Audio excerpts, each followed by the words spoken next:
Past को कैसे भूलूं मैं, आज में कैसे जी लूं मैं।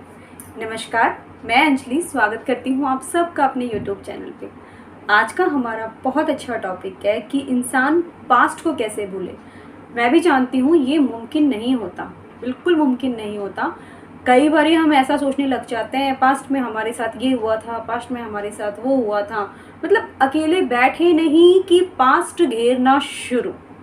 ये सबसे बड़ी दिक्कत है इंसान की कि पास्ट अगर भूलना चाहता है वो तो भी नहीं भूल पाता, क्योंकि जब भी वो अकेले बैठे उसको पास्ट घेर लेता है, फिर वो आगे की कभी सोचता ही नहीं है।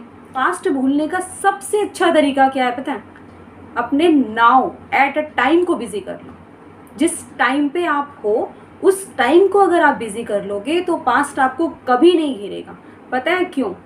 क्योंकि हमारा दिमाग ऐसा है कि हम दिमाग को ये कहें कि पास्ट में ही हुआ, जैसे ही हमें एक भी इतना सा दाना भी कहीं से मिल जाता है ना, हम शुरू हो जाते हैं पास्ट की पूरी बातों को अपने दिमाग में खुदेड़ के ले आते हैं।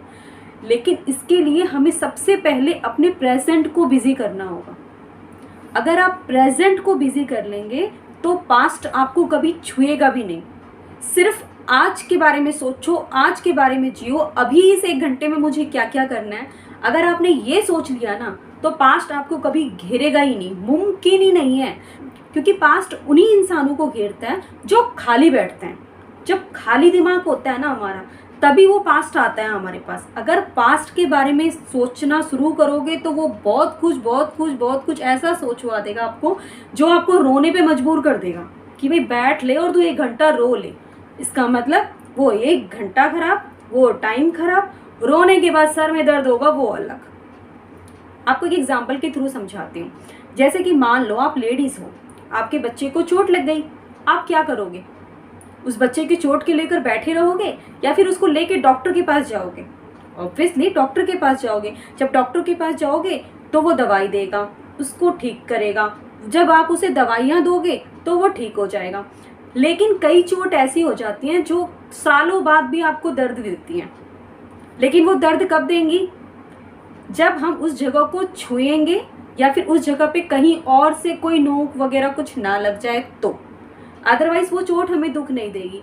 ऐसे ही हालत इंसान के साथ भी होता है। उसके दिल में कई सारे दुख जमा रहते हैं। अगर वहाँ हम इतना सा भी छेड़ेंगे ना तो बहुत सारा निकल के बाहर आ जाएगा और फिर हमें दुख देना शुरू कर देगा। पास्ट को भूलना है तो सबसे पहला काम करना है हमें कि हमें आज अपने दिमाग को, अपने पूरी एनर्जी को, पूरे शरीर को बिजी कर लेना है किसी भी हालत में कि भाई हमें ये करना है, आज इतने टाइम में हम ये करेंगे। अगर आप रूटीन भी नहीं बना सकते तो कोई बात नहीं, लेकिन जिस टाइम आप यूं सोच कर बैठे हो कि अब मैं बैठ गई हूँ और अब मेरे को सोचना, तो सोचना सिर्फ से और सिर्फ आज के बारे में और आने वाले कल के बारे में। आने वाले कल कैसा होगा ये आपको नहीं पता, लेकिन एटलीस्ट आप उसको सोचोगे तो आपको इतना ज़रूर पता चल जाएगा कि हमें पास्ट के बारे में सोचने का ना टाइम है और ना हम उसके बारे में सोचेंगे। तो अगर आप इस तरह की थिंकिंग रखोगे तो ऑब्वियसली आप पास्ट को जरूर भूल पाओगे। पास्ट हर किसी का होता है, लेकिन अगर हर कोई अपना पास्ट लेकर बैठा रहे तो फिर लोग आगे ही कैसे बढ़ेंगे? फिर उनको आगे बढ़ने का तरीका ही कैसे मिलेगा? जैसे कि मैंने आपको बताया, बच्चे को चोट लगी, आप डॉक्टर के लिए गए, उसने दवाई दी, वो 3-4 दिन लिया, वो ठीक हो गया। लेकिन अगर उसी चोट को आप लेकर बैठे रहते, अगर उस चोट को आप नहीं दिखाते तो क्या वो ठीक हो जाता? नहीं ठीक होता। समय सबसे बड़ा मरहम होता है हमारी उस चोट को भरने के लिए, लेकिन अगर समय का उपयोग हम उसको भरने के लिए नहीं, उसे कुरेदने के लिए करेंगे तो ऑब्वियसली वो और कुरेदा जाएगा, फिर आप उसको नहीं भूल पाएंगे। इसलिए ज़रूरी है हमारे प्रेजेंट को बिजी करना। अगर हम प्रेजेंट को बिजी नहीं करेंगे तो पॉसिबल ही नहीं है कि आप पास्ट को भूलो। इसलिए बहुत ज़रूरी है प्रेजेंट को बिजी करो। और प्रेजेंट बिजी कैसे होगा? फ्यूचर की सोचो, फ्यूचर के गोल में ऐसे बिजी हो जाओगे। फ्यूचर का गोल का मतलब, मेरा मतलब ये नहीं कि आप बहुत आगे की सोच के और फिर दुखी हो जाएं कि भाई फ्यूचर में ये नहीं होगा, वो नहीं होगा, तो मैं ये करूँ ही क्यों।